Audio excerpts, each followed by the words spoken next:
world and how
family, we are back. We are back once again. I hope you guys enjoyed that video. Base as hell, right? Base as hell. Funny enough, Bo Burnham is actually a cousin of my good friend, my brother. So when I see that video, I was like, I'm not surprised. Literally, my best friend. I literally call my brother. He literally has the same last name as Bo Burnham. That's I think they're very closely related. And I remember my good friend told me he was an anarchist, like way before I even knew that was based. So Bo Burnham be on top of things does not surprise me. Welcome to RBN. We already had a great discussion today. We got even more great discussions that are coming on as well. We're gonna have my great friend Delilah was a Green Party candidate as governor in Texas, and also have my great friend Comrade Misty. Always great to have Misty on the show. Welcome, honorary revolutionary member. I'm like the mascot at best. I think I'm maybe like the mascot. I need like some pom poms and some shit. You know what I mean? Yeah. Thanks for having me back. Dude, we're way overdue. I always feel like it's too long between our visits. Yeah, I always make sure I check in with you at least every month. I try. Yeah. I tried to get you on last week, and then I had tech issues. I couldn't do our show, Yeah. but I was like, I gotta get Missy on the show at least once a month. It's always very therapeutic. You got a lot of things to rant about today. The video I showed it for a reason because it's nothing but facts. the cops and the politicians they side to protect the ruling class and the pedophilic elite from the working class, and that's exactly what Joe Biden's going to do. So we also have Delilah. Give me a thumbs up if you're ready, Delilah. You good? All right, cool. We got Delilah in the house as well. Also, friend of the network, friend of RBN, and candidate for the Green Party for governor of Texas. Am I correct? Thank you for joining, Delilah. Let me put the name tags. Welcome to the show. Yeah, thanks for having me. Hello. Hi. I feel like I'm dressed like to tell you all about the weather because it's like flooding down here. Yeah, thanks for having me on. I'm glad I got to be here today. Yeah, hopefully my internet is good the whole time. No promises though. As someone who's been going through internet issue, I understand. Trust me, I understand. Thank you. I used to have the world's worst internet, y'all. I get it. I really did. Do you remember that, Nick? Do you remember? My kids. Yeah. Yes, yeah. I'm a millennial. So I'm like, you guys don't get it. You don't get it. We had these. Anyway. I'm a victim of horrific infrastructure of this country. Like, people wonder why I'm radical. I'm like, bro, I'm living in the middle of a capitalist hell. Like everything we talk about, we live in it, right? Yeah. And I was gonna bring this up later, but speaking of infrastructure, you have is it Mississippi? They was running out of water, or shit like that. I got to pull this article up. Like, can you guys imagine? Hold up, and obviously it's a very sad story, but can you imagine if a socialist country and they just ran out of water? Fam, how much money we send into Ukraine? We don't have water. Billions. How much money did we send to Ukraine? Really? And people are just like, yeah, that's normal. That's a fine thing that we should be doing. What the fuck? Yo. And I don't know if you guys, Pakistan, holy shit.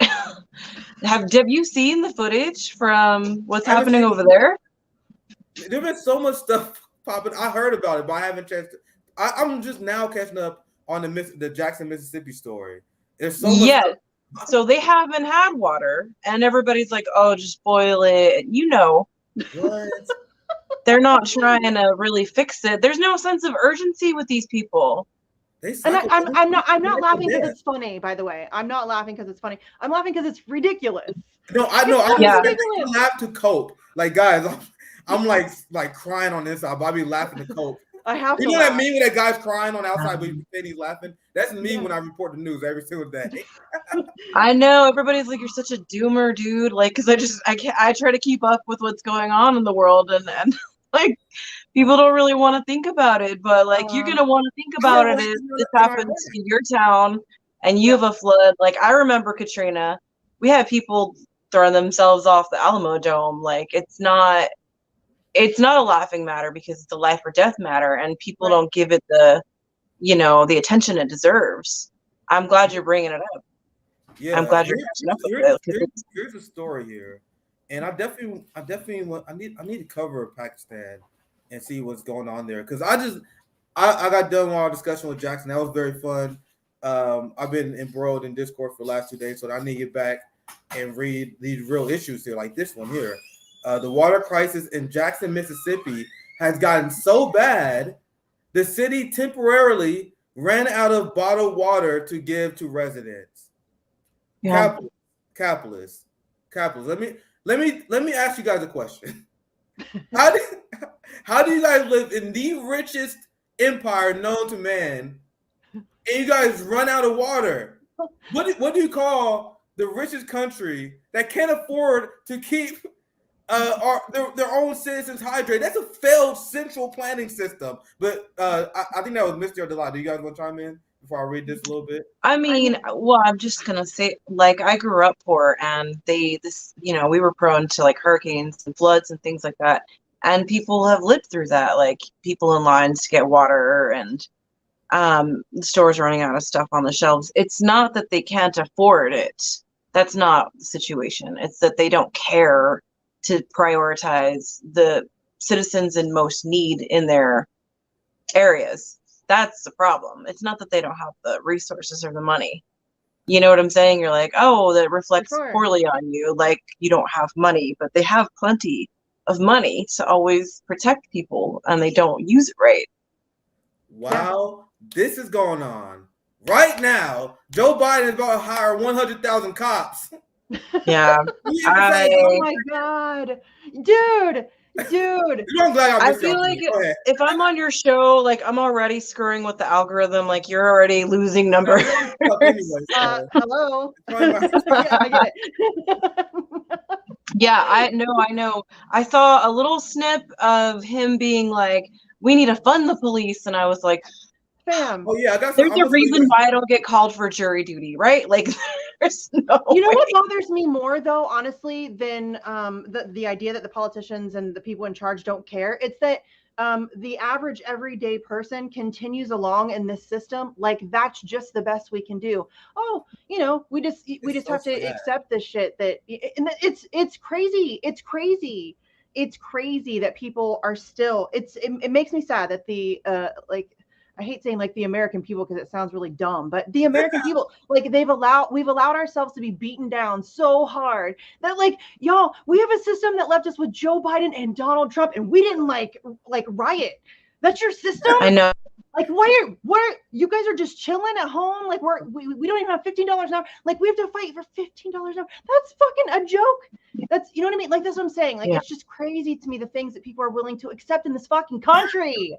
Yeah, what the Americans' willingness, and I'll pass right to you, Delilah. Americans' willingness to accept like bad as the new normal.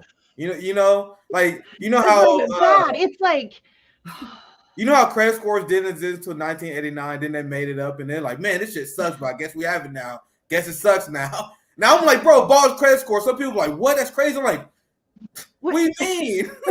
Why are you just accepting this horrific system that we in? And this comes from someone who sold cars. I sold cars, and that's what radicalized me more than anything. I sold cars. I'm like, man, I need to read some goddamn theory. This is crazy. What's going on here? Because I saw there would be a mother with 2 kids who only buying a car because their other car broke down and they needed to buy a car. Then they get in a car 15% interest rate. Some rich motherfucker who's a CEO executive who's on his 3rd vacation in the 2nd month of the year, making literally 10 times more than his workers. I see all the financials. Guys, I had like a poll, like a giant poll that was done over 4 years, where I saw who make what, who didn't make what, and it's like either people was rich or people was poor. And that rich motherfucker came in and he would get 0% interest. Yeah. 0% interest because of credit scores that somehow the more money you get, the less interest you pay, the more money you save. How does that make sense? And the reason I bring that up because that's just an example of people just accepting a bad thing as the new normal. How is it becoming unaffordable? Hey man, just take a roommate. Kids can't have families that saying, "Oh man, maybe you should wait till later. Maybe you guys should save up some more." Like, why are we allowing the quality of our life to fall? But Delilah, and I'll go Delilah. You have anything you want to add before I get to read to this article a little bit? You know, I really do struggle with the defeatist attitude. You know what I'm saying? 'Cause like, it's gross, right? It's a little gross. And I come from a generation of a lot of like really like depressed people. People kind of joke about like millennials, like we're just so extra or dramatic. And it's like, since most of us were born, the world has been in some sort of chaotic, like it's one thing after another. It's one war after another. It's like continual expansion of, the fossil fuel industry, expansion of private wealth, the theft of wages and I guess criminalizing poor people as it like just there's this whole trend and it's like never been uplifting. You know what I'm saying? And most people, I feel like that's the problem with liberals. They're just like, oh well, we have to put one of many all of our eggs in this basket because I don't know what revolution looks like. I don't know what an active response. I don't know what adequate proper organizing looks like. And that's part of the problem is like we're indoctrinated to doubt ourselves and our capabilities because of, institution. Yeah. And you understand this, but that's really a big part of it. And I think that everybody has to come to a moment where their eyes are open and they're able to really kind of observe and see and feel, because most of the time the struggle is so hard. People they're not paying attention. There's next paycheck, next. What's that? And the thing is, I don't even blame them. This system beats people down. Yeah. And to your point, and if anyone's going to be honest about this, I struggle with defeatism too. Every day. It's an everyday thing. and I try to maintain revolutionary optimism, but it's through this. I'm like, and this is me speaking personally. I don't know how people just sit on the sidelines. Like I was just a normal work. I was doing much better selling cars than this. Like just being normal, hustling, being a young adult. Then I'm like, as seeing people die, seeing quality of life fall, like just real life. Grandpa died because he didn't have health care. Yeah. It's like I don't know any other way. Even if I don't see a route to victory, I don't see any other way to live other than the struggle, right? So even if I don't see victory, what else are we gonna do? Just Twitter off them like, oh no, we doomed. Like I just don't understand that. So that's how I try to maintain revolutionary optimism. But if I am being 100% real, we all struggle with defeatism. But okay. So have you seen the meme where I think it's called a metronome, where it's like we totally got this, and then we're all gonna die. Like that's the two things that it's like going back and that's like the activist brain. That's my brain all day long. Like I'm like, we're totally gonna win this thing, and then like an hour later, I'm like, Jesus, we're so fucked. Yeah, and I know you guys both of you guys are activists. Like you've been enjoying the sauce fight. You guys, both of you guys been activists quite a long time. Delilah is organizing with Camp Dada, literally ran in the Green Party. Like, in order to have the energy to do that, there must be some sort of optimism. But every day there's something that something weighs on us. Like when I see the Jackson, Mississippi story, and like when you see the George Floyd story, man, that shit weighed on us. Like, and I'm sure you guys can relate, but there's a lot of people who just can't relate to that, especially the trauma in our community. Like, man, they could just fucking kill us. And then it was good to see global solidarity about that. But then you see the small minority, and it still hurts. You see this minority like, yeah, that motherfucker deserves to die. Derek Chauvin, let Derek Chauvin free. And then you just like got this trauma just knowing like, yo, these motherfuckers want these people to be able to kill us, bro. So if I'm in this fight, knowing that can happen anytime, especially knowing a lot of people that don't like me, they went for a cop to kill my ass. They probably can't wait. I'll probably be a meme to them. And that's just the kind of trauma that we outweigh every single day. Anything you guys want to say? I actually want to read just a little bit of this article. Yeah, go ahead. Just a quick coverage of this, because I didn't really plan this, but I think it's important to cover. Hopefully CNN does a good job here. I just found the first article I can find on this, just so we can get caught up here. They said recent torrential rain coupled with years of water system issues, great job, capitalism, have resulted in crisis in Jackson, Mississippi, where the city does not have enough water to fight fires, flush toilets, or even hand out to residents in need. Guys, this sounds like a failed state. Like, why do people think I'm being hyperbolic when I say that? That literally what they're describing. Misty, what does it sound like when you live in a society where you flush toilets? Dude, this is the greatest country on earth in the year of our Lord 2022, and we can't flush toilets? Like, what the fuck is wrong with you? Like, it's ridiculous. Again, it's ridiculous, you guys. It's ridiculous that this is acceptable in the United States. And I'm not like saying that as like American exceptionalism, but that's like bare minimum. Like, flush your toilet in a civilized nation. Like, come on, get it together. Get it together. Think about this. They had a cartoon show that was famous in the 50s and 60s called The Jetsons. And George Jetson apparently would have been born a few weeks ago. And you see how they thought society was going to be. Imagine if he went back in the 60s, he was like, yo, in 2022, we have places you can't flush toilets. They'd be like, what? Where the fuck is flying space cars? Yeah, it's pretty bad. That's how much we fell as society. Look at how they thought.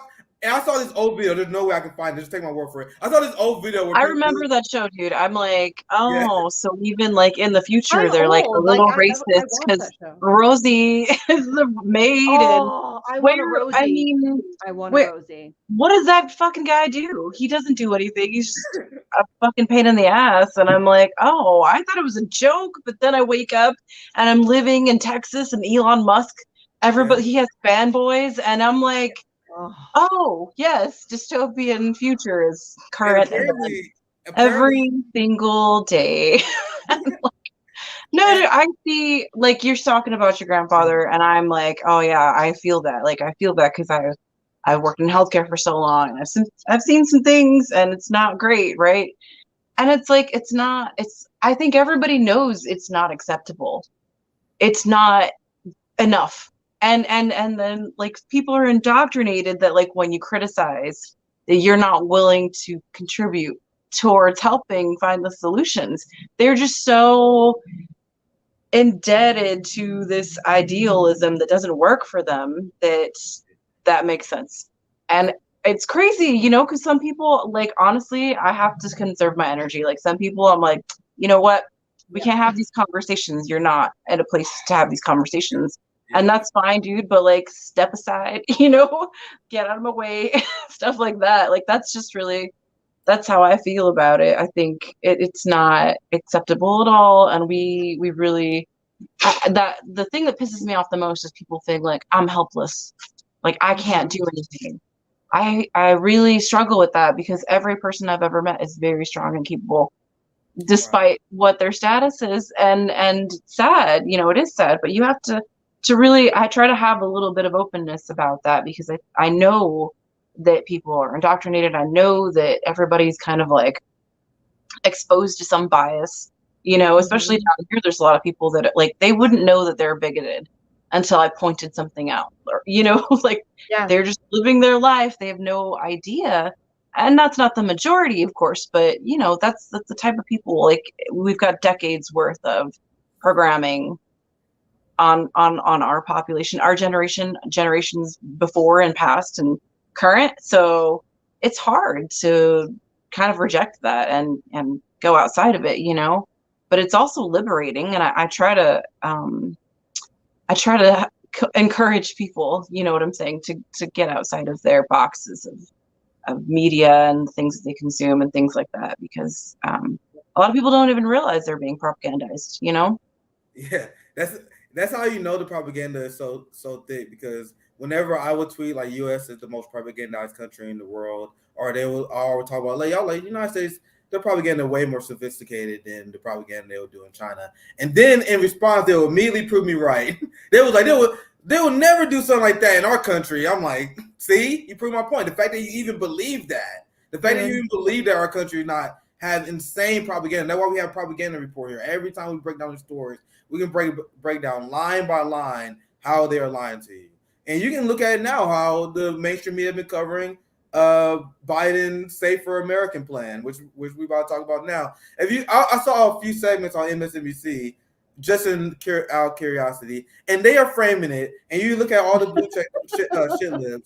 They're like, Biden, we are putting all this money into the police because we want to stop radical Trumpers and we're going to protect the Black and brown communities. I'm dead serious.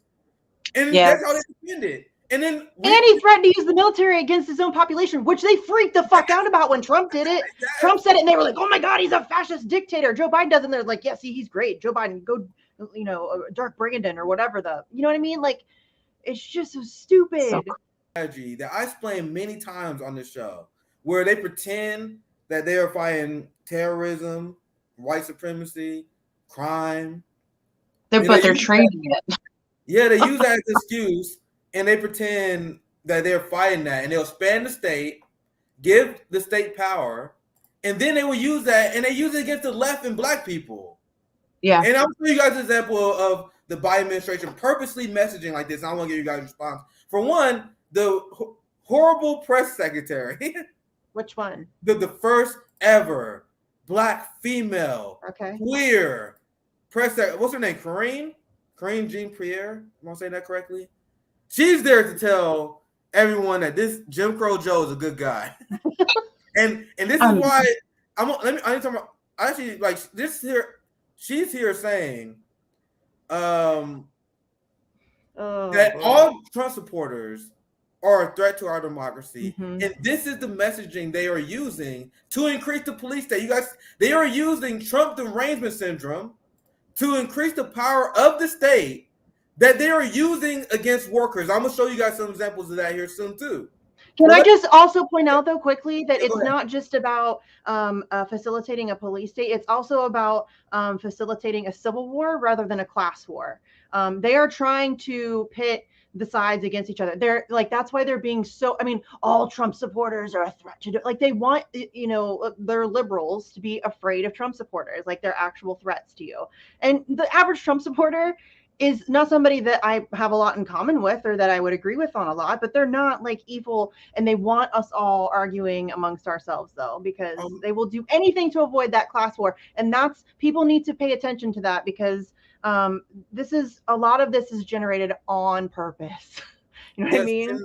On purpose. And Karine Jean-Pierre, she was asked about that same concept that you just brought up, because she went on this rant. I'm gonna show you guys the video here, where she was like, we got to make sure we have a way to combat these ultra MAGA terrorists. They're a threat. And then a reporter said, how do you differentiate between the ultra MAGA and just an ordinary GOP reporter? And she had no answer. She was like, well, there's the people who support Trump and in office, they're the real danger. And he was like, no, how do you differentiate the person you need to increase the police state with versus the average person who just vote Republican because their family vote Republican? They don't care. It's just fear mongering. Yeah, exactly. Again, they want a civil war, so that's what they're doing. They want us fighting amongst ourselves. And I'm here to tell you that regardless of your disagreements, your neighbor is not your enemy. Your enemy wears a $5,000 suit and sits in a boardroom. You know what I mean? Like, I'm just really worried about that, because I feel like that's like it's like color revolution shit is being used on us right now. You know what I mean? Like, you see the stories where they like, America prepare for a civil war. Guys, they're priming you to like, God, hate your neighbor. Don't ever think about organizing, collecting with each other. That's why they show crimes every few seconds. You turn on the local news. Oh, this guy got killed over here. This guy got killed over here. They want you to be afraid. If we allow that to happen, they win. I'm just telling you. They win. You 100% That's it's over. I mean, but you got to think about that too. Like, it's the media pushing the propaganda, right? Yes. That's what they're supposed to do. That benefits them, and both parties benefit equally from it too. So, I mean, I guess at some point, people are really going to have to stop being shocked and surprised that they're blatantly anti-worker, anti-organizer, anti-Black, brown, Indigenous. Like, they don't, and the thing is, that's why independent media is so important. That's why people dissenting against the narrative are so important, because if people don't hear us, they just might not ever know, And like, we have to be the ones. They're terrified when people come together. Yeah. And they should be. I know you can speak on this as well. Like, people get upset when you try to bring people together. Yeah. Like, I had Jackson on today, and I don't agree with Jackson on everything, but I saw just a few people like, how dare you bring him on? How dare you guys communicate? And they say the same thing to you, Misty. Like, how dare you bring on this person? How dare you platform this person? Yeah. It's the platforming thing is so stupid. Listen, I will talk to just about anybody. And listen, having a conversation with another human being doesn't magically transpose their beliefs and opinions onto me. Like, I still come out of that conversation as myself. I just had a conversation. You know what I mean? Like, people act like, oh, well, if you have a conversation with somebody, then that must mean that you believe it. No, that just means I talked to them about some things, and maybe it was something I agreed with them on, or maybe it's crazy. Like, are you all not grown-ups? Like, you can have conversations with people you don't agree with. You do it on a daily basis. We're all surrounded by people in our daily lives that we don't agree with on everything, and we manage just fine. It's just common courtesy, and you know what I mean? Like, we don't all have to agree on everything to just talk. Yeah, you don't have to agree on everything to work together. That's true. I mean, I think that I do, again, like, I have a very limited tolerance for people. Like, if you can't at least be anti-imperialist, like, I don't want to talk to you. I think you're wasting my time. And people are like, why should people vote for you? And I'm like, I don't know why. I mean, do they know CPR? Like, what can they do? What can they do that's so special? Nothing. It's nothing. It's nothing of value. You know what I'm saying? We're just like in this, like, every cycle, like, repetition. And I'm just like, aren't you tired of the game? Are you tired of the cycle? Like, I'm so tired of it. And like, you're like, oh, I lack the revolutionary optimism, and I'm just too goddamn stubborn. I'm just tired, honestly. I'm just tired. Yeah, I feel it. And I get that, because I that's what I tell people all the time. When I am telling people that we should have conversations with those we don't agree with, I'm not saying that that's for everybody. I'm not saying that I'm perfect at that every time that I do it. Sometimes it's a huge disaster. Like, I get heated about something and I don't handle myself well, and then it ends up like with me yelling and them yelling, and it doesn't work out. And sometimes I fuck it up, and that's okay. But I'm just saying, to me, it's weird to get mad at people who are willing to try to have those conversations and then call them fascists. And to me, that's like obvious attempts to divide. That's CI tactics, baby. We're not afraid to talk about it. That's CI tactics. Like, and the reason why I talk about it, I want to educate you guys on this so you can see it, you can spot it, you can adjust. We need to do a series on this shit. Seriously. Yeah, 100%. Yeah, Missy. There's so much. I have so many stories. just from being a candidate, like, a sound activist. You see it so, when you start to recognize it, you're like, oh, okay, so that's how it is, Yeah, there it is again. That's why I tweeted out when the March for Medicare for All happened, because I saw, and a lot of people was confused. They were like, why are people attacking this march? And I look at when my viral tweet happened. I tweeted right when I was like, guys, look, I know what happened, and they're doing it again. I was like, here they go again, doing the CIA thing. Same playbook. Listen, if you are spending more time attacking activists who are just trying to do something, and rather than people in power, y'all, the idea that people are obsessed with Nick and his tweets, or me and my tweets. I'm a mom in Ohio, and there are people who are like dedicated to hate stalking my Twitter feed. Dude, it's Like, so hilarious now. comedy. It's so hilarious now because I'll just be on Twitter vibing, just talking shit, talking about how much I hate the Empire, and then I see people screenshot and just seething. They're like, "Look at this motherfucker," Yeah. and I'm just like, "Nigga, I don't give a fuck. I'm on my time." They like Yeah. share it in their Like group each other chats, posts. and they're like, "Oh Yeah, my just god." take that like that nasty energy and just be like, I'm stronger. I'm like Voltron. It's just funny to me. It's Well, funny just to me. like, can you focus that on somebody who has some actual power? I have no power. I'm some Right. chick in Ohio. Why are you bothering? Like, it's just so weird. And then they get mad because I criticize people in power, and they spend their time You criticizing criticize me. their favorite politicians. That's what it is. We threaten their entire theory of change because they believe in, and that's literally what it is. They believe in AOC, Bernie, and then we show them a different way. They're going to reform the Democratic Party, Nick. It's coming any minute now. Any minute now. Joe Biden is adding 100,000 cops, spending as much as I know. Congratulations, I know. you did it. We did it. Progressive. I mean, this is what we were. We did it. We beat white supremacy. Way to go, guys. Sorry, Delilah. Go No, ahead. you just gave them a bigger budget. That's what you did. I think it's really weird, right? Like they're like, I'm not, white supremacists are evil and we got to vote blue to save democracy. And you're like, did you not hear the level of absolute fucking bullshit that came out of your mouth just now? Because ever since before he won, I was like, this guy is like Crime Bill Joe. Like, you just look it up, like internet. I know not everybody. They call Trump supporters racist for voting for Trump, and they voted for Joe Biden. Homies, you are racist. Missy, that's your definition.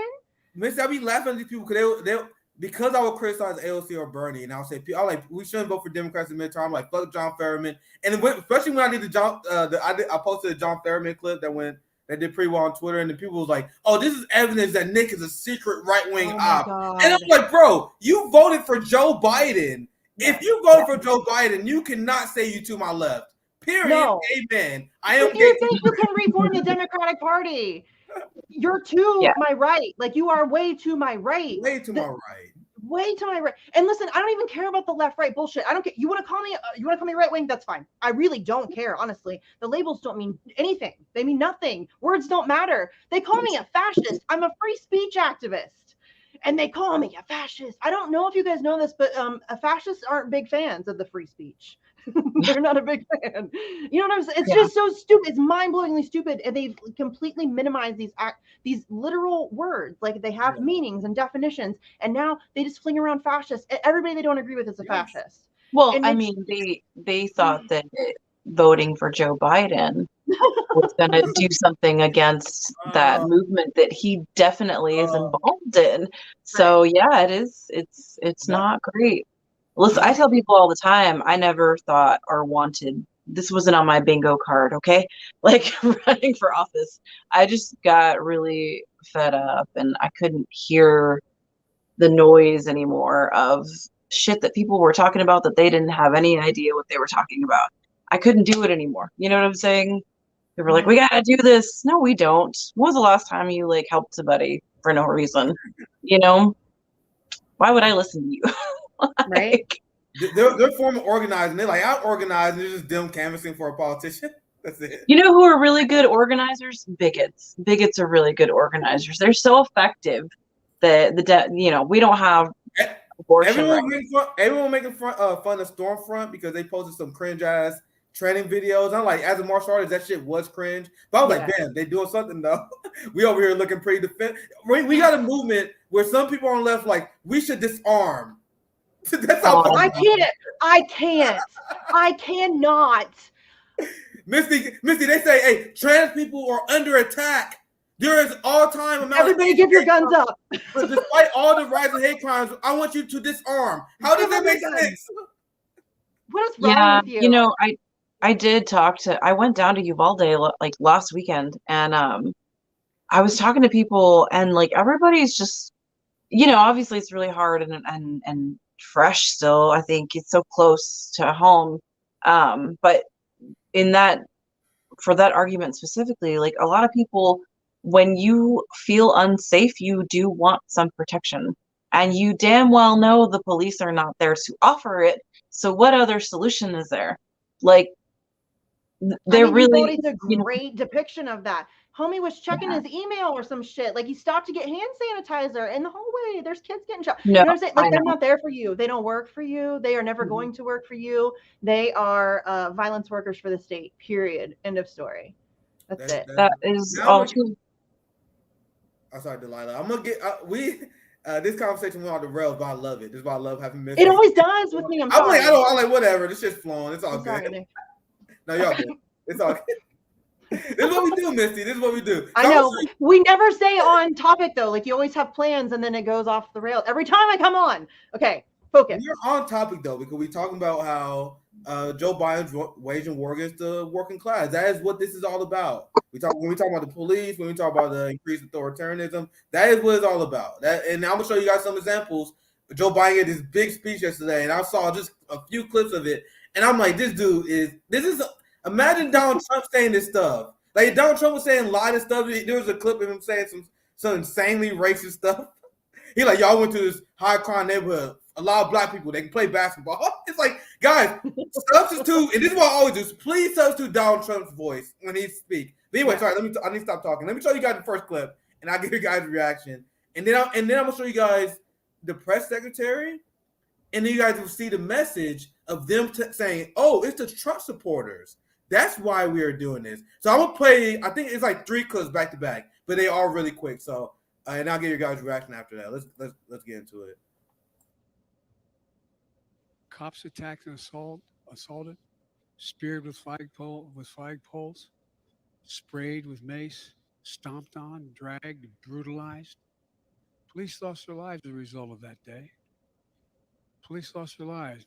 One of the officers said it was worse than anything he had experienced in war in Iraq. So let me say this to my MAGA Republican friends in Congress. Don't tell me you support law enforcement if you won't condemn what happened on the 6th. Don't tell me.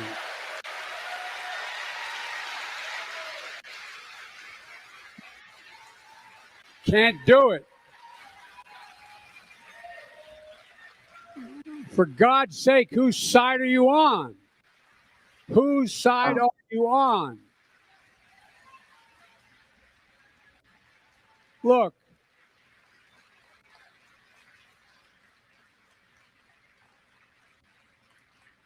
You're either on the side of a mob or the side of the police. You can't be pro-law enforcement and pro-insurrection. You can't be a party of law and order and call the people who attacked the police on January 6th patriots. You can't do it.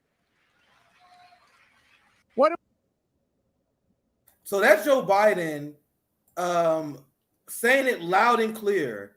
We are the law and order party. You know why I say as a slur? I say the Democratic Party is the party of the police state. And then people are like, Nick, what are you talking about? Joe Biden went up there and he was like, the Democratic Party is the party of the police state. And I'm like, they're submitting it. He over here saying the Republican Party is weak on crime. And now I'm gonna give you guys a tape. I'm gonna show you guys the press secretary when she was asked about the Republicans, and this is kind of how they are justifying it, saying that they are a threat to our democracy. Everything's a threat to our democracy. The threat to our democracy. Our democracy. Our democracy. Right. What a joke. Let's watch a clip. I'm actually very excited to get you guys in here. Let's go to this clip here. That extreme president thinks that there is an extremist threat to our democracy. The president has been clear as he can be on that particular piece when we talk about a democracy, when we talk about freedoms. The way that he sees as the MAGA Republicans are the most energy-based part of the Republican Party. This is an extreme threat to our democracy, to our freedom, to our rights. The president thinks that there is an extremist threat to democracy. When it comes to voters, how does the president differentiate between the ultra MAGA folks who he sees as an extremist threat to democracy and the average GOP voter? So we can't talk about voters from here. As you know, I get you. I just need to say that, right? Just to be clear. I mean, the president has been has been really clear about the leadership, right? The MAGA Republicans in leadership. They're the ones who have the platform. They're the ones who, again, the extremist part of the Republican Party. They're the ones who, folks listen to in their own party. What the fuck does that even mean? You guys see that? So Oh yeah, I was getting This is some so Obama bad. vibes a little bit. Just a little This is bit. so bad, you guys. she said the ultra MAGA Republicans are a threat to our democracy. Maybe it's true, but you want to know who's the biggest threat to our democracy? The CIA, So wealthy. the Oh. FBI. Can we? Yeah, that too. You're right. But the CIA and FBI, that too. But I want to get you guys in. I know I was ran for a while, but you guys see how she was asked by a reporter, what makes it a different? What's the difference between this radical ultra MAGA that you are increasing our police state for over the average voter? She was like, "Shit, I don't know." Can we talk about how ridiculous it is that this is a conversation about January 6th? Are you joking? January 6th? Are you joking me? There was like grandmas, like they were all like single file line and like some of the videos and like cops were letting them in. They were taking selfies. Like, yes, were there some elements of it where it got heated and things happened? Yes, of course. I'm not convinced that that wasn't completely initiated. You know what I mean? Like that wasn't something that this is exactly what they want. This is exactly what they want. And people are gonna be like, "Oh, you're such a conspiracy." No, we do this in other countries in order to like we're doing what we do in other countries here right now in front of your face, and people are just not seeing it. And it's we gotta hate Trump supporters. That's not the problem. Wasn't the FBI That's not the problem. Wasn't the FBI caught escalating January 6th? Yes, as well. Just and like Governor Whitmer kidnapping, and I mean, yes, all the time. How many times has there been like a mass shooter, and they're like, yeah, the FBI knew about this guy, 2 years ago. How many times? And then suddenly we find out that they were in secret chats with FBI agents. Are you joking me? Come on, like this is the. If you don't think that they are 100% capable and almost certainly setting some of this stuff up, you're not. January 6th is funny. January 6th is always funny because that is what got probably the most of the progressive shit list mad at me. Because I remember when January 6th happened, they were like, "Oh my god, this is crazy, our democracy." Meanwhile, the entirety of Black Twitter was like, "Ah." Dude, I tweeted out, hey left, this could be us, but you're too busy pretending like AOC is gonna save us or whatever. People are so mad at me over that tweet. People was hating on me. They was like, "Look at this dude neighboring." I made a joke. I was like, "Yo, why is MAGA doing what the progressives should have been doing?" And that went viral on Twitter, and people got so mad. Yes. But I'm like, Nick, where's the lie? Where are we wrong? Really? You're mad about that? Like, come on. Really? We saw the police let him in. Like I saw what the Capitol Police did to It's an obvious psyop. It's so obvious. It's ridiculously obvious, and yet here we are. And then there were a lot of like politicians that went too. So you're like, that's too many for this. You know what I mean? Yeah. Like, obviously, like they had shirts made. I mean, nobody. The fact that they were like, they got us off guard. No, they didn't. You had an invitation. I was in DC 2 days before. I'm not even joking. Everybody was talking about it. Literally everybody. The guy at Dunkin' Donuts was talking about the Trump rally that was going to be happening in a couple of days. Yeah. So the guy at Dunkin' Donuts knows it. I'm sure Capitol Police was fully aware. Listen, we had a force the vote protest on like January 3rd, I think. And then we had Assange stuff on January 4th. And at our like two little protests, middle of January, fucking cold, nobody came out. Like it was like 50 of us, maybe. And there was more cops than there were protesters for our little shit 2 days before January 6th. Really? You're telling me that they didn't have enough cops? I mean, it's just so fucking obvious. It's embarrassing that anybody is still talking about this shit and pretending like it's a threat to democracy. You don't have a democracy. I'm sorry, I'm ranting. We don't have a fucking democracy. No, there's no threat to your democracy. It doesn't exist. Wake the fuck up. Misty, are you telling me that are you seriously telling me that the QAnon shaman, he's a shaman, Misty. The QAnon shaman. He's very dangerous. Yeah. He was this close. I'm gonna show you this guy right here. And I'm personally disgusted with you under. I already hate him. I fucking that guy. Look at this guy. He was so close. He was so close to overriding our constitution. He totally almost overthrew the government right there. That guy. They overthrew the government. This close. It was Do you like remember a 2-hour the rowdy thirst protest. That's what it trapping? was. That was disgusting. I remember that. That was so The what? gross. What was The gross? thirst trap for that fucking guy. I was Oh like, yeah, I Oh, loved it shit. when they like showed like he's just some like boring ass dude. yeah. No, And they were I'm like, telling you, he was this close. I watched a lot of CNN, MSNBC. Yeah. It Yeah. was Never this for the close. government. If it wasn't for Rachel Maddow blowing the lid on this, Nick, worse than Iraq. Joe Biden just said it was worse than Iraq. Worse Some than guy told Iraq. him. Some soldier told him it was worse. You're telling worse than Iraq? Shut the entire fuck up, you gaslighting freak. Absolutely not. That's I heard he was ridiculous. I heard he was almost done with his spell. He's a Kiana shaman. He was done with his spell. Our democracy was almost done. Like when you, I know I'm going to ask. Chance away. When you hear liberals talk about the January 6th, it is literally the most ridiculous shit. Yes. They talk about it like what we do in other countries. The coup Yes. in other countries is It's a multiple fucking times. Tuesday. Yes. That was a I fucking don't- glorified riot at best. Go ahead, Delilah, if you want to chime in. I'm just saying, like, I legitimately do not know a single soul who cares or talks about it No. because it's not relevant to anything at all. No. At all. It's not important.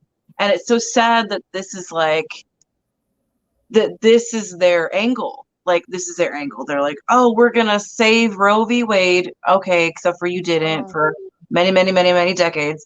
And now it's, oh, you're going to save our communities. So judging by the experience that we've all had with this administration, when they say they're going to do something, what the fuck do you think they're going to do?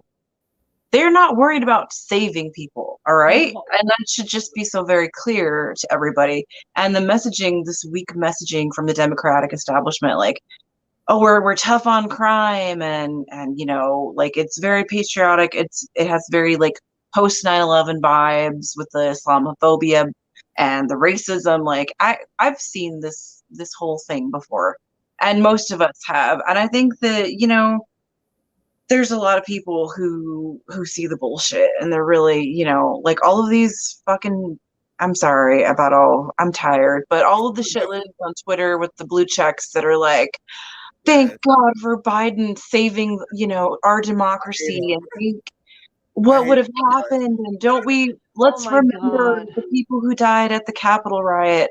They're irrelevant people, and we need to stop giving them attention because they're taking up space, and we don't, they're useless to us. Yeah. Fucking useless. I tweeted, I was like, no one cares about the January 6th riot shit, live. And I remember when I tweeted, everyone was like, fascist MMA trying to run cover. I'm like, bro, no, I'm just telling you an objective fact. I am hanging out with my brothers, my sisters, my friend. No one is like, man, the January 6th trial, this shit's crazy. And you want to see something funny? And I proved them wrong once again. For all the people that I wasn't making it up. I tried to warn people that no one gave a shit about it. This is a headline from a few weeks ago. January 6th hearings haven't changed public opinion on Trump. Yeah. As I tried to tell you, they spend all this time, including the progressives in the squad, instead of advocating for healthcare and, you know, in the middle of the pandemic, you know, advocating for housing, trying to It's not the right time. Okay, we gotta do all these other things. Oh my God, Nick, they're the best we have. What more do you want from them? They're doing what they can.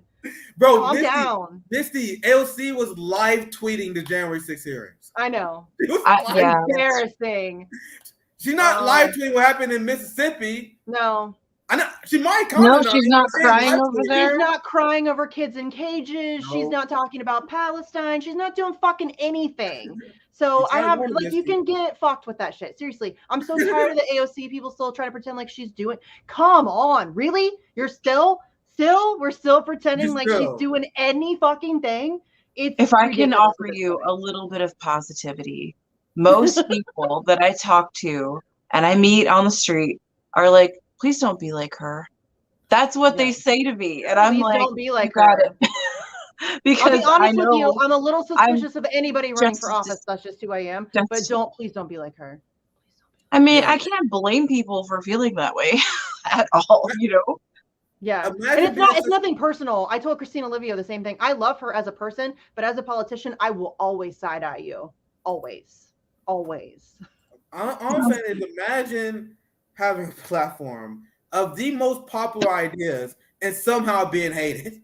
How do you do that by live tweeting January 6th, constantly pushing Democratic culture wars, like the stuff that Pushing the Democratic Party instead of doing the focus on kitchen table issues, trying to connect with people, she does stuff like she had a hearing, and this is what was done with AOC. She had a hearing where she had Facebook executives, social media executives, and Misty, imagine this opportunity as a leftist. You can question them on the censoring of anti-war journalists. You can talk to them about them. You know what AOC did? Ask for more censorship. I want more censorship. AOC had a chance to interrogate a big tech executive, and that was her line of questioning. Yeah. You don't think that was the whole reason why? Yeah. Though? Yeah. Because of course where are their donations coming from? Yeah. Often, and that's the other thing is you don't really get to investigate fully until after the cycle. You really, you know what I'm saying? So like, we don't know what's going on right now in the midterms. Like after the election, people are going to be like, oh, and all the journalists are going to be like, oh, look at all this stuff, but they won't say anything about suspicious activity beforehand. And there's really no deep analysis until after, because, I don't know. It's really frustrating. I think that's why, and people should be suspicious of politicians, because a lot of them come to your community and lie to your fucking face and ask you for money. And that's all that they do. And they promise you everything that they have no intention of giving you. And that is the whole grift. And listen, it's not even just that. I think that a lot of people go into politics or run for office with good intentions. Like, you probably have good intentions, right? But our system is so fucked up. One of two things will happen if you manage to get through the rigged elections and actually get elected, which is highly unlikely. Our elections are unbelievably corrupt. We don't have, and I know that since like 2020, it's like a taboo thing to talk about. Our elections have never been legit. Like, it's embarrassing that anybody is pretending like 2020 was like the most secure election of all time. Fuck off. None of our elections is secure, ever. But that's what I'm saying though. Like, it's not even just that, people go into it with bad intentions and lie to you. I think people go into it with good intentions, but one of two things will happen within this system, the current system. If you are somebody like yourself fighting legitimately fighting the status quo, one of two things will happen. You will either get pushed out, they will find a way to force you out, or you will capitulate. You will either go along to get along, or they will find a way to force you out. They will gerrymander your district. If they don't even really need to do that. I mean, you're not going to get elected most cases if you're a legitimate threat to the system.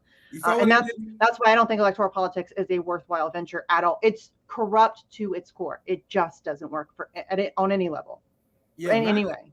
Yeah, imagine spending all your energy on that. It's such a rigged game. And I was on my call and I was talking to Lucy and Savvy. I want to get Fiorella, Pasta, and you as well, because I don't know why people think it's crazy to question our election. And I saw, and then what's funny, Misty? You want to know the funniest thing? Our elections was rigged, and they rigged it against Bernie Sanders, right? And then the combo couch and you was talking about how our election was rigged, and I saw a lot of Bernie people get upset at Fiorella in the combo couch for covering how the election was rigged. The election that was stole from Bernie. I'm like, why you guys getting up? She talking about the election that they stole from Bernie. Why are you guys getting upset for them talking about something that's obvious? So we were talking about this on Colin last week. We're gonna put a panel together. We're gonna talk about it because it needs to be talked about, because people will still give them shit to this day. People will trash talk Fiorella and Pasta and anybody else who dares to say that 2020 was maybe not, all the, you know what I'm saying? People ain't denying the election. You sound like a Putin sympathizer. It's always some bullshit. You're such a right winger, fascist, Nazi adjacent. They call you that right away. They call people who are anti-censorship advocates fascists and right wingers.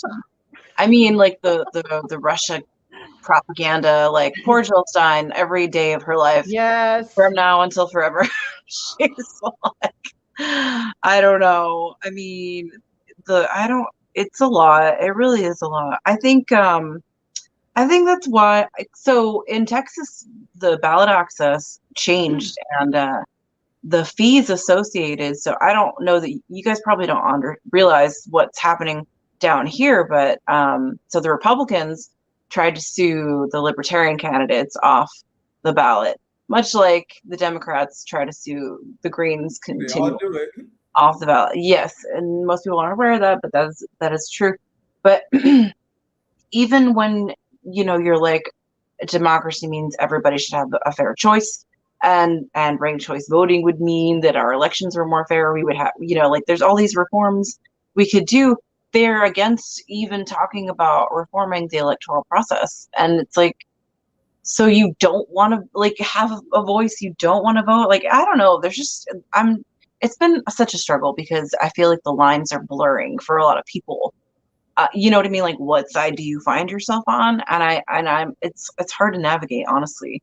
Not just as like a politician, but just like as a regular person. Like, it's a bit challenging to navigate that because you hear people spouting propaganda that they heard or something that they don't truly believe in commonly, and then if you challenge them, they get defensive, and it's like, how do you not see that that's like part of what you've been exposed to, and like you're not even worried about that? And I think that obviously there's a lot of like kind of bigoted people down here, and it's like that's just the easiest thing to like trigger them. It's just like, have them question their own beliefs or have them question what came out of their own goddamn mouth, and then they get upset about it. And it's like, I'm honestly, I think that I understand how people can try to make a career out of it, and I understand how people are like, they think it's some sort of like a job, but it's not. It's like,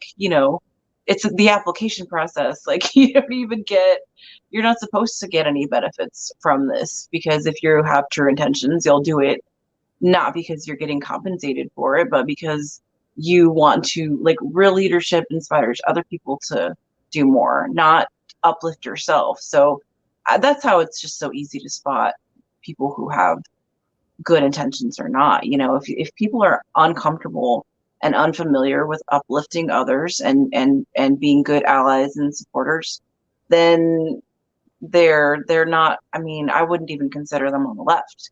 Like, if you don't have that in your tool belt, you don't have the skills to have solidarity, I don't know where you are, but you're not here.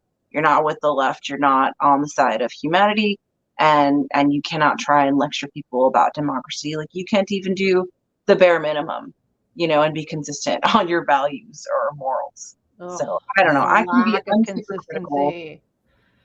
Yes, the lack of consistency. And by the way, Justin, I didn't say that she would be compromised if elected. Sorry, I just happened to see this jump up on the super chat thing. I didn't say that. I said one of two things will happen. Either you will capitulate, as some people do, or they will find a way to force you out. So if I'm saying, if you go, I mean, I'm living on colonized land, so I am very familiar with the tactics. But I wasn't saying that you would be compromised. I never said that. I said that one of two things will happen in this system. Either you will go along to, as we've seen many people do, once they're elected, they're suddenly going along with the Democratic Party.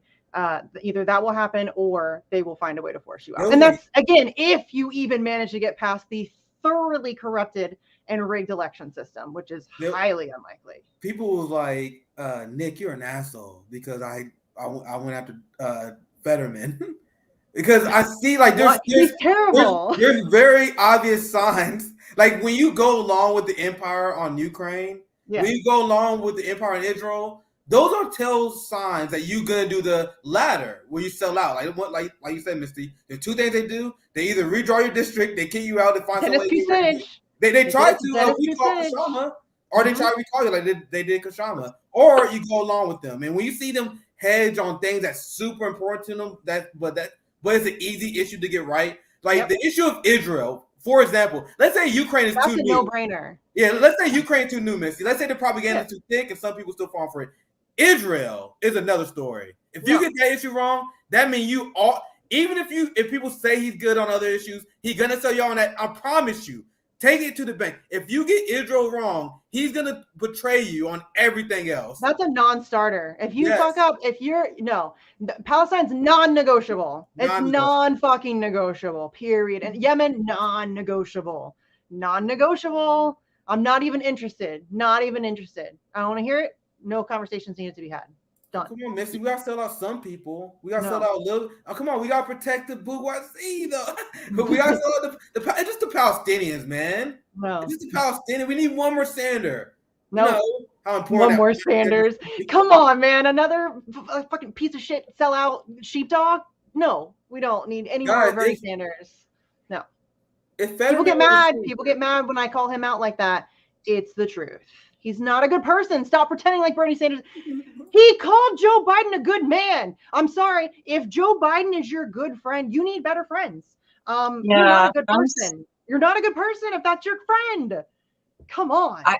I was a victory captain for Bernie back when, and I just remember feeling very like unhappy and disgusted when I saw that. You know what I mean? I'm like, oh, I think it opened my eyes a bit more, you know, about how the process really is. It's like, well, if he's your friend, then I mean, what really are the people to you? Because he's not our friend. Under the bus, you know, numerous times. They were influenced by Russia. Oh, they're so mean. The Bernie Bros thing is totally legit, and you guys need to calm down. And how many times he threw Nina Turner under the bus? He threw Zephyr Teach out under the bus. He sold you guys out twice, 2 times in a row. He took your money and then sold you out to the human personification of everything that he claims to stand against. Not once, but twice. Hillary Clinton and Joe fucking Biden. That's what Bernie Sanders did. And I'm the asshole. He's so right. Now, if you guys think Misty being too dramatic, let me give you guys an example. Do you guys see how the Republicans was going to bat for the January 6th protesters? They said it's a witch hunt. The FBI is going after our people. They going after our people. Fuck that. Abolish the FBI. Free the QAnon and Shannon. You guys see that whole discourse? That you have elected Republicans that was standing for their supporters at January 6th. Now compare that to Bernie, where he got mild criticism over Bernie Bros. Like, I guess my supporters are sexist pieces of shit. Bernie Sanders came out at the DNC convention and wagged his finger at you and told you to calm down and be quiet and be nice to Debbie Wasserman fucking Schultz. That's who Bernie Sanders is. Are you joking me? And and a lot of this, I will admit, a lot of this is anger from the idea that WikiLeaks gave him everything that he needed to challenge that election, and he couldn't have tucked his tail faster. And again, not just endorse and camp. He stumped harder for Hillary Clinton than she stumped for herself. Jesse Ventura exposed them. Like anyone who believes Bernie Sanders is a true good faith anti-establishment actor. Jesse Ventura asked Bernie Sanders, and he told Savvy this to his face during the campaign. He said, "If will you support their party if you're not able to defeat Hillary Clinton?" Bernie said very early on, he said, "My intention is to raise awareness on issues and then endorse the Democratic Party candidate, aka a sheep herder." That is not dramatic to say. But hey, Misty, Bernie 2024. I will fucking. Oh my God! I've seen so many people say that already. I can't. Listen. I can't allow myself to believe that there are grown-ass adults who actually think that that's a thing should happen. So I have to just believe that that's bots. It's got to be some kind of like AstroTurf bullshit. Come on, Bernie 2020. Shut the entire fuck up. But there's Biden 2024 supporters out there too. So. Again, there's a lot of that's paid for. It's the Democratic Party. So yeah, it's not. None of this is inspiring at all. No, no. You can't vote your way out of fascism. Can we? I wish people. And the idea that we're not already in a fascist state. We've been in a fascist state for a long time. For a long time, and I need people to come to terms with that because there are still people like, yeah, we got to fight fascism. We're in fascism. Like we're in it. Also, what are you planning to do? Is the other issue. Like again, like I can't even get those people to say Julian Assange. You're not fighting fascism. Shut the fuck up. Just stop talking. Roger Waters. He's amazing. Thank you, Roger Waters. But yeah, I think people. That's the whole thing. Is like these movements, and I say this unironically as a politician, these movements suck up the energy like when they get behind a political establishment, and that's a problem. And I'm like tired of watching it happen. Green Party, say what you will, like a lot of people either know people who are new or people who have been there for 20 years. Like there's no in between, and it's I crazy have mixed because opinions on the Green there's- Party. listen, I do too. I've had like they blocked me on Twitter. Oh, they did. That's The funny. thing is, Don't worry, I'm up did. next on They the sure chopping did, block. and it's because I called Howie Hawkins out for saying that Julian Assange worked with Russians and then dead naming Chelsea Manning in the same fucking interview. You expect me to not be mad about that? Of course I'm fucking mad about that, and I'll talk about it. And I think that he sucked as a candidate, and I'm honest about that. If that makes you block me, then you're gonna block me? Okay, that's I mean, real cool. It's just ridiculous. You know what I mean? And that's like I've had good experience with people within the Green Party system. Right. I mean, really good. I have friends, the people I consider friends. But it's just they fucked I up don't with know. that with Howie. They really fucked themselves Howie up. became a liberal boomer, man. It's Yes, sad to see. They really fucked it. And listen, Howie Well, it Hawkins was is a Angela legit Walker activist. who made him popular Yeah, at all. well, I don't Really? mean to take away from like he has done legitimate activism did. in his life. Sure. I'm not saying that he's never done anything that. I'm just saying he was a milquetoast. He has no offense, Howie. You're just not that interesting. I'm not trying to be mean. I'm not trying to be mean, Misty. I had him on my show and I gave him every opportunity. I don't know if you saw that. I asked him about Russiagate. He pushed Russiagate. I Then know. I asked him about it. We're done and at that point. He doubled down on it. I'm like, oh, Howie, come on, man. Yeah. Come on. I was being so patient about like. Then they were at the end, they're pro-mandate. The Green Party's fucking pro-mandate. I'm not, and I was very. can't That's part even- of why they didn't like me, is because I came out because they did that statement, and I was on the national committee too, and they did not put it to the floor to vote or I heard that anything. too. So it was like Yeah. basically an undemocratic process.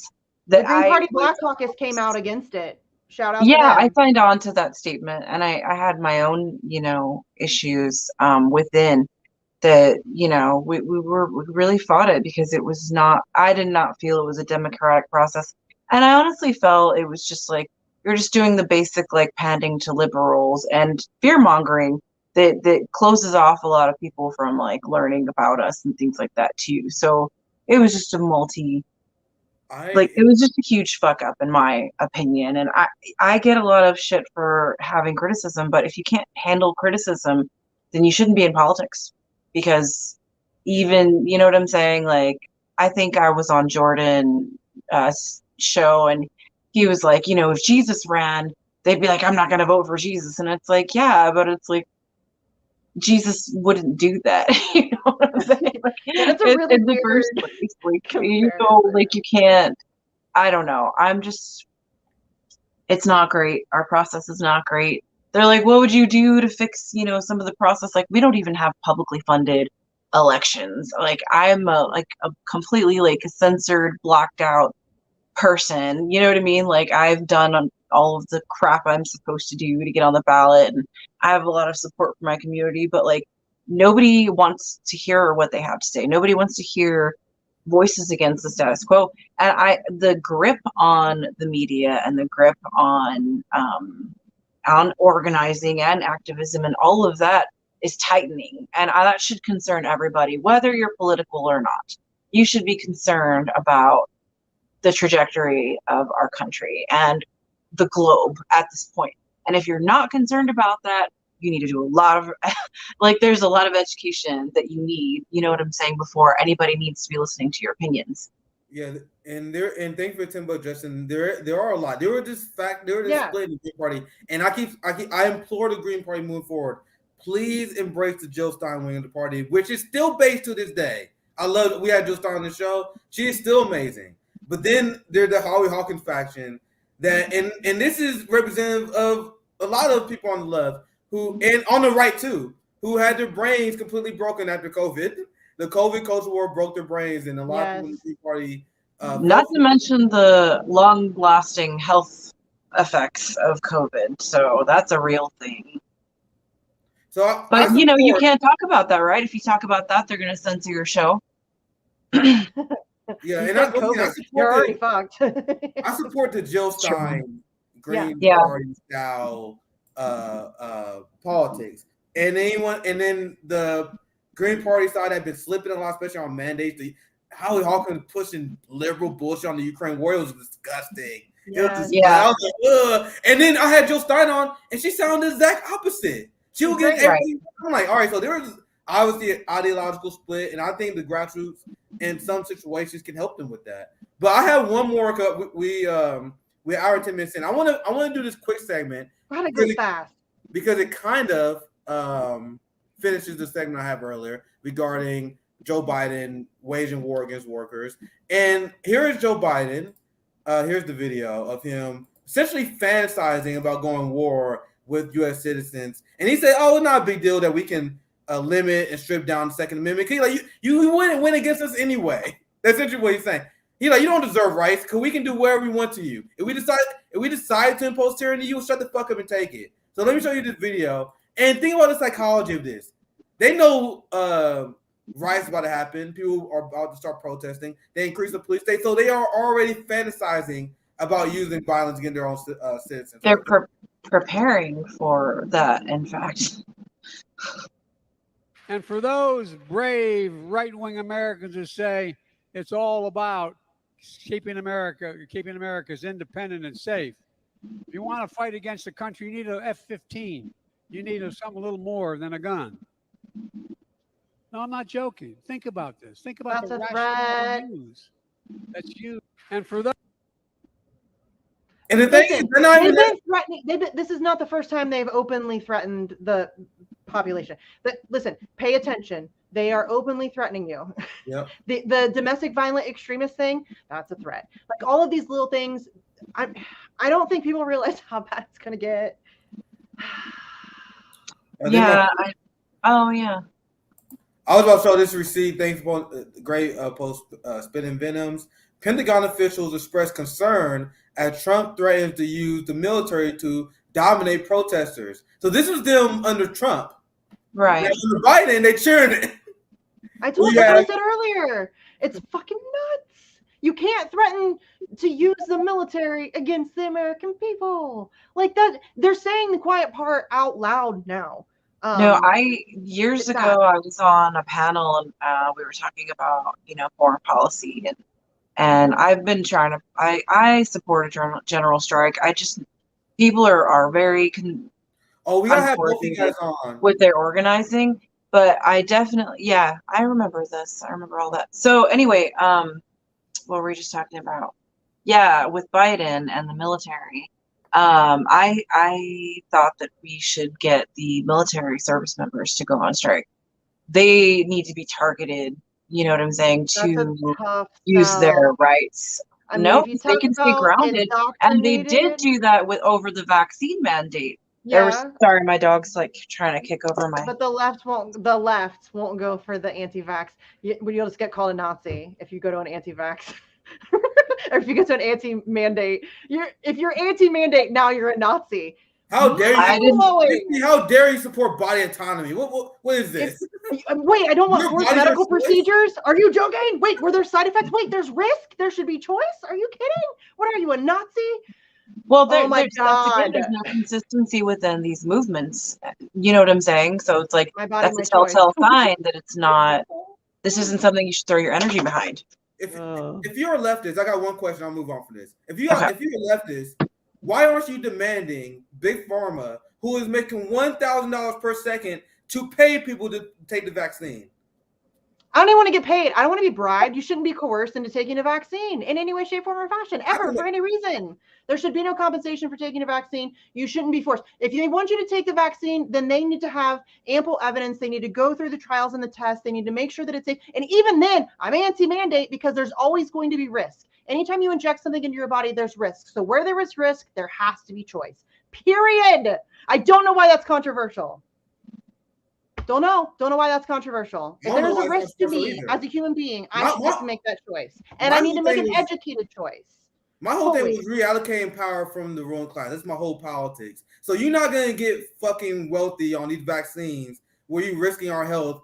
And we are struggling. So if anyone deserves to get paid, that's us. But I do respect your opinion. Makes sense though. I hear you. Actually, when you put it that way, that does make a lot of sense. That was my position. I was like, all right, these motherfuckers shouldn't be. No, I get what you're saying. But I think it's right. That makes sense when you put taxpayer dollars is what funds research and development. So they're reaping all of the rewards for the stuff that we're all kind of propping up, and it's not to our benefit ever. None of this stuff is ever to our benefit ever. And it's not just the pharmaceutical companies either. It's pretty much every industrial, everything. Yes. every industrial corporation has some sort of profit margin that gets there from exploiting communities and polluting and poisoning them. So the fact, it's not controversial to just look at the history, you know. It is though. Of how Delilah, it is. I get shit on all the time. Oh well, People get I so don't. mad. Ridiculous. I'm a pretty stubborn, like, I don't even enjoy the debates. I mean, honestly, I'm just don't debate. People are like, well, I don't agree, and I'm like, I didn't ask you. Like, you know what I mean? Like, I'm not doing a debate me bro thing with you. Like, I'm sorry, your ego is small. I just don't need to be here for that. You know what I'm saying? I don't know. It's just funny to me. People are so weak. They're like, what about the message that sends? What about? And it's like, you know, if we had enough people whose actions spoke louder than their words, we'd have a lot less problems. That's how I feel about it. Yes. I'm gonna show you. This is a great tweet summary of what Biden is saying in the new police state that he is creating. I want to share this, and then I want to and we move on to our last topic. You have him that investing so much money while Mississippi doesn't have water, while we have an exploding homeless population, while we have all these problems that are going on in our country. He focused on building this police state, and this is a great thread talking about this. Joshua said last night Biden said we expect cops to be psychologists, sociologists, to do everything. And he said that's why we need to fund the police, which is crazy because that exact sentence shows who we should be funding. They're literally crafting a police state. We don't pay people to do their jobs. We don't pay people to do their jobs. So, but they pay jobs to be psychologists. They pay cops to be psychologists. Now Ron DeSantis with no training. Teachers. With no training. No training. Ron DeSantis is like, oh, you know, they have the value of service, and they will be great teachers because they know what it feels like to serve your country. Well, I'm also get math, motherfucker. Yeah, they're saying the quiet part out loud. They're saying that money that could be going to sociologists and teachers, psychologists, and healthcare aren't going to go there. They're going to use it for something else, and they're not asking for your permission or your consent. That's what they're doing regardless. You know, they're saying it out loud, and people are still like, oh, that's fine. It's going to be fine. And who do you think the cops are going to protect when shit hits the fan? I'm just asking you, who do you think the cops are going to protect when shit hits the fan? It ain't us. Writing the checks. It's not us. It's not us. So they're preparing for something. This is not and this is not an accident. They're not increasing the police state just cause they know what's coming. They know what's coming. It's inevitable. I'm trying to not say it out loud so I don't get you banned, but this shit's inevitable. This stream is already fucked anyway. It is. I've already fucked it up multiple times, but I'm trying. This stream was fucked a long time ago. Same, thanks. No, when people are like, oh, I'm pro cop. I'm like, oh, so you're in a cult. And they're just like, they get so, I'm just like, you're in a cult. You're in a cult. So you can't handle criticism. You can't handle the truth. You're in a cult. You're drinking the Kool-Aid. I'm sorry it's inconvenient for you to realize that truth, but I'm gonna call you out on it. So I don't know. If you're uncritically supportive of literally anything, it's a cult. You shouldn't be uncritically supportive of anything. Nothing. There should be nothing. And there's not a lot of arguments against firefighters. You know what I'm saying? Like, I actually have a friend on Twitter who had a really bad experience with firefighters. So I mean, I'm saying they're way cooler than cops, but I mean, there's always some. There's an asshole in every group. You know what I mean? I guess that's what I'm saying. Like, you should never be unquestioningly, supportive of anything. Nothing. Question everything. Everything's up for debate. Everything's up for criticism. Everything's up to be re-examined. Well, clearly we don't should be solid. Be malleable. I think it's very obvious by our society standards and lack of quality of living standards that we don't really care about having a well-educated society. It seems pretty clear, so yeah. That's one of those things that drives me nuts. We don't care about the education. Like, our education system is shit, and nobody cares. Why are we not in the streets about that? Teachers have like 40 kids in a classroom and nobody gives a shit. Like there's no air conditioning in the year 2022 in schools in Columbus, Ohio, where I live. There's no air conditioning. In 2022, that's ridiculous. But everybody just accepts that as if that's the way it is. Ronald Reagan literally implemented student loan debt. We literally just covered this yesterday to stop an educated proletariat. Ron DeSantis and Republicans, they're saying the quiet part of law. They said we want cops and military members to be teachers to combat the woke mob. What does that mean? We just talked about this with Jackson. Being woke really means being aware. They want to combat people being educated because they want military men and servicemen to brainwash them into being Western patriots, not critical thinkers. They just want factory robots. And what you said earlier is 100% on the money, Misty and Delilah, because we was mentioning how liberals are delusional, thinking that they're going to use the police to go after right-wing domestic. They may take one or two every once in a while to maintain appearances. And I'm talking about the feds. Like the Patriot funds, that shit's feds. I'm sorry. You can't get so they will get busted every once in a while, and they get busted because they got feds in that motherfucker. That's the only reason why. The Proud Boys, all of that. Feds. Feds. Fucking feds. All of them. Not all of them, but most of them. I wish I remember the name of the leader. I need to maybe I should fact check myself on this. But there was literally a regional Proud Boy leader that was caught being a Fed. Yes. He admitted to being an informant. And I apologize, I'm blanking on the guy's name. I gotta Google it. I'm terrible at names. Yeah, there's a lot of stories like that. Like all these, a lot of these people, they trick the dummies to go along with them. But a lot of these people are Feds. And you have liberals. I was laughing at them today. Where I said liberals really believe Biden expanded the police to go after Trump supporters. And no, I'm not strawmanning. I watched MSNBC. I watched a few segments on MSNBC this morning while doing chores. This guy had something to listen to. And that is what they said, Misty. They was like, well, this because January 6th. He's going to protect black and brown communities. Joe Biden, Captain Crime Bill is going to protect black and brown communities, y'all. Gonna happen. That's gonna happen. And the cop, Captain Crime Bill, and the cop, they're gonna protect black and brown communities. That's the thing that's gonna happen. Come on. I love calling Captain Crime Bill. Well, so this is the receipt. And my mutuals always post good stuff. This is from Joe Smith, which is on point because this is why if you believe Jim Crow Joe is increasing the police budgets to protect black and brown, that is literally how they proposed it. Well, black people are under siege right now. There's anti-Asian hate crimes. Trans people are under attack, so we gotta get the police more funding because surely they protect them, right? So now this is what they're looking. This is what they could categorize as domestic violent extremists. Look at the one in the middle: anti-government, anti-authority, violent extremists. And I want to have a question for you: what does anti-government, anti-authority mean? Literally everybody. Anybody. Here's the thing that's so vaguely worded, and they get to decide what those words mean at the drop of a hat, and they can change the definition of those words whenever they see fit. It is it is not a solid. It is. It's all bullshit. It's all so vague, and that's what I mean. It's literally that list. Literally everybody could fit under one of those categories at some point or another. I mean, look how scary this one is, Misty. The one on the right is actually more scary. Now look. First they break everything down. They said animal rights activists, violent activists are targeted. Racial. This is when they pretend they're going after white supremacy, but they're not.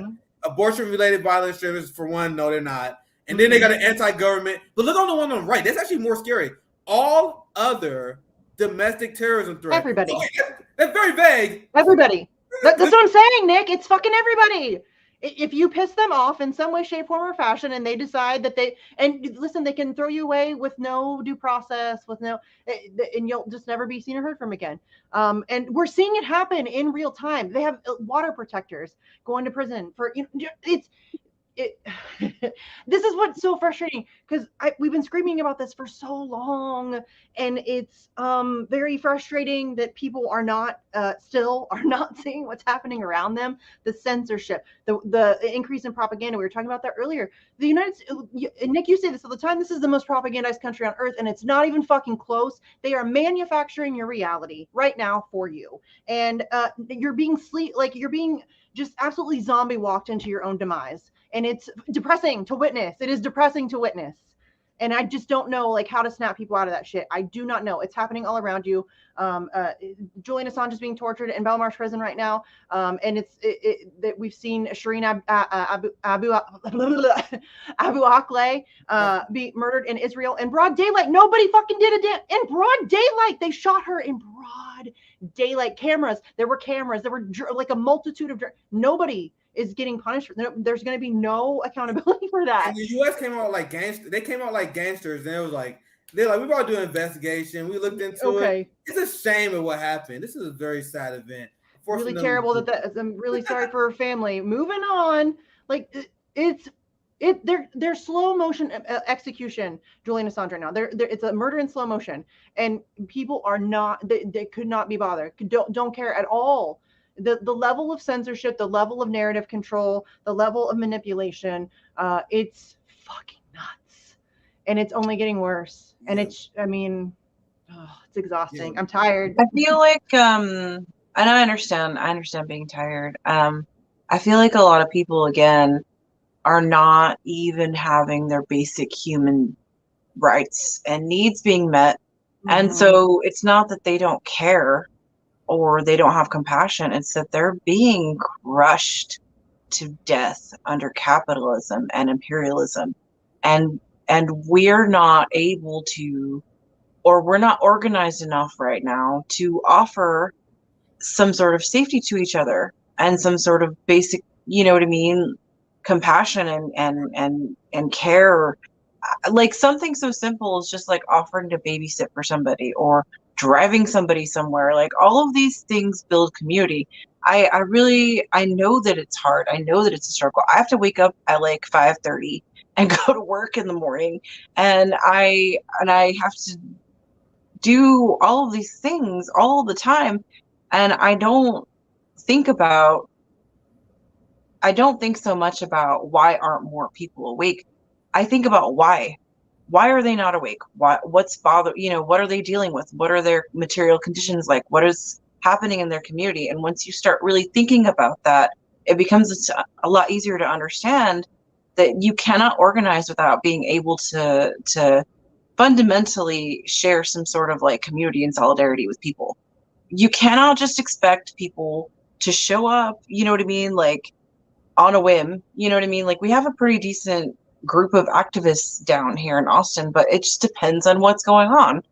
They're not always mobilized. And when the conditions are as bad as they are right now, like how many waves of COVID, we've got monkeypox cases, climate crisis, all these things, like they don't have the energy to do things like that because they can't even put food on the table. Like they can't drive to the grocery store, things like that. And it's like more and more people really need to understand and speak to those needs for us to be able to do anything effective. And I think that's a lot of the problem with the left. There's a divide between people who have privilege and people who don't. And people who don't have privilege don't really care or want to hear the opinions of people who are privileged. Like we don't, because we're struggling. You know what I'm saying? Like I don't really want to hear you talking. I want to see you doing. And that's just me as an activist for, you know what I mean? Like, that's how I feel about it. Like, I would rather not listen to what you have to say, but I would help you if you needed it. And that's the energy that we need right now. That's what we really have to work towards, is building that. Yeah, and Delilah is really about the action, running as a third-party candidate. And you also got Camp Dada coming up soon. So as we wrap up here, do you guys, I'll give you a last chance to explain to people what Camp Dada is, give a shout out on that, and any last thoughts you have, Delilah. There was a great conversation. I know we went everywhere, but that's how it is when I have Misty and Delilah on a panel. I hope you guys enjoyed. We got to do this again. And before I pass to you, Delilah, we have an election period. I still got to reach out to Fiorella. And I'm down. Let's do it. Austin Fee would be great to have on that for sure. Yeah, we were just talking shit on Colin. It was me, Sabby, and Blue Moon Red Wine. We were talking shit on Colin. We definitely got to talk about that. So it'll probably be a 6. We probably all talk about it we see maybe they're gonna get pissed at us. I'll try to stay focused. Yeah. Yeah, so that's gonna be dope. So I'm gonna try to reach out to Fee and Pasta, and we can get that. All right. We gotta do it again. There's so much we gotta talk about, Misty. It's fun. I know. But Delilah, any last thing you wanna promote Camp Dada? Anything else you wanna add? before we wrap up? Yeah, I'm grateful for people to be, thank you for the time and the energy, because it does make a difference. And so Camp Data is just going to be a group of us trying to build our skills and share our methods and build solidarity and try and see what sticks. Everybody has different tactics, but part of organizing is also having a little bit of joy and sharing community with other people too. So that's going to be a part of it as well. But we're going to be having mirror actions. I have a whole list of things that I'm going to be like, I don't want to say lecturing on, but I'm probably going to be lecturing. Like, I think there's a lot of lack of information for revolutionary women, and that needs to be discussed. And then I have some skills I can show about like preventing blood loss, things like that during, injuries. And then we're going to have mirror actions too. So we'll try to keep y'all posted what we're doing this weekend. Yeah, it's big shout out to the Bank Sisters. Yeah, Courtney and Keisha, love y'all. Sabby. Yeah. Sabby's gonna be there too. Girls. Sabby's gonna be there too. Big shout out to Courtney and Keisha Banks. It's a great action. Misty, any actions, anything you want to promote, any last thoughts? Yes, sir. You already know.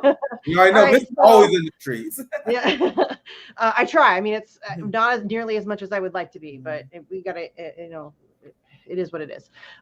So, okay, October 8th, Saturday, October 8th, there is a global day of action having for Julian Assange. It started in, I think, Australia, maybe London. I don't remember who. This is how it always happens with the Assange stuff. Somebody starts an action, then it's all of a sudden a global day of action. Everybody's doing it. So it started in either London or Australia, Saturday, October 8th. There are going to be events held all over the world.